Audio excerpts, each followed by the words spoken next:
So, hi guys! Welcome back to my channel. So, kung nakikita nyo ngayon guys, ayan po, nagdo-drawing po yung aking mahal na alaga. And ginagaya po niya yung nasa screen. Ayan guys. Kanina, nagdo-drawing siya. Hindi ko napansin kasi umiinom ako ng kape guys. So, dito guys, yung dinodrawing niya. Saan ba yun? Wait nga. Ayan guys, yung drawing niya, ang cute. Galing-galing niya talaga mag-drawing. Ayan o. So, kuhang-kuha niya. So, ngayon guys, ayan po, nag-start na naman siyang mag-drawing. Ayan. So, ayan po yung ginagaya niya guys. Kahit wala siyang gayaan guys, minsan, nakukuha niya talaga yung pinapadrawing sa kanya. So, dahil nga po wala kaming magawa ngayon, hindi kami makapunta na playroom kasi yung mga kaibigan niya busy. Kasi may pasok na bukas, yung iba nagre-ready, yung iba gumagawa ng assignment. So, kami habang naghihintay po kami ng mga kaibigan niya na pwedeng maglaro mamayang hapon.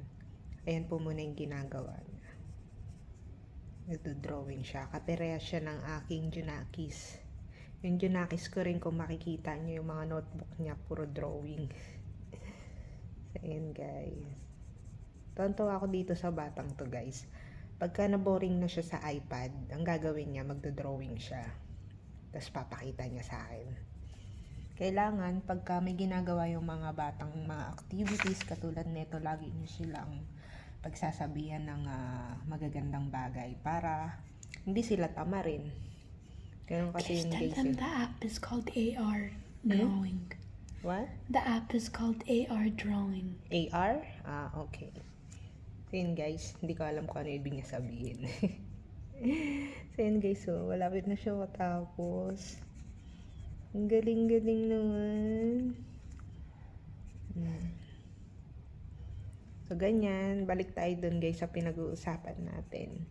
So, pag may mga nagagawa silang mga achievement, mga maliliit na bagay lang, lagi niya silang pagsasabihan ng very good, galing-galing, para hindi sila tamaring gumawa ng mga bagay na mabubuti, sa yung mga tawag nito. Hindi kasi ako magaling magsalita eh. Yung mga mabubuti, mga may kwentang bagay, ganun. Kasi pagka may pinakita sila sa inyo, karamihan kasi ng pagkakamali natin, once na yung bata may pinakita, tapos para sa atin parang okay lang, ganun, hindi na natin sila pinapansin. Pero mali pala yun guys. Kailangan kahit gaano tayo kabisi, hihinto tayo para bigyan sila ng pansin, i-cheer natin sila, ganyan, para mas ganahan silang gumawa ng mga kung ano-ano activities. Katulad nito guys, ayan, busy ako kanina pero huminto talaga ako para lang makita yung ginagawa niya. Kasi totoo naman guys, maganda yung pagkakagawa niya ng mata. Yun o. Diba? So dito pinadrawing ko pa siya ulit. Sabi ko drawingan niya ako neto, tas itatago ko. Yan, nalapit na siya matapos guys. Nagsishading na siya. It look like my teeth. Yeah. See? But I lost one of my teeth here in the front. Yeah. Yeah. You can put your name over here, okay? Then I will keep it in my notebook. No, it's for me. It's for me. For you? Yeah, I drew it. Okay. So wait lang guys. So ayun guys, ayan na po. Can you Look, see? Liz, they will come here in our house. Yeah. So ayan guys, so matatapos na po yung kanyang labi at ilong. Ayan. So sa age niya guys, ayan, ang ganda-ganda na po ng kanyang drawing.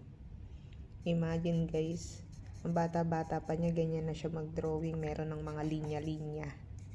Ayan na po yung kanyang final drawing. This is finished, right? Yeah. Or you need to shade more? Finish. Can I see for a while? Wow, very nice. If you will put the eyes here, you know, you will make something nice face. Something like this. But it's okay, one at the time, sa? Yeah. Wow, very nice. Okay, you can continue that. I'm done. You're done? Very nice, you draw very quickly. Yeah. Yeah. So, next time, show to me again how you draw, okay? Okay. So, yun lang guys. Maraming salamat po sa pagsama. Bye-bye! Say bye-bye too. Bye-bye.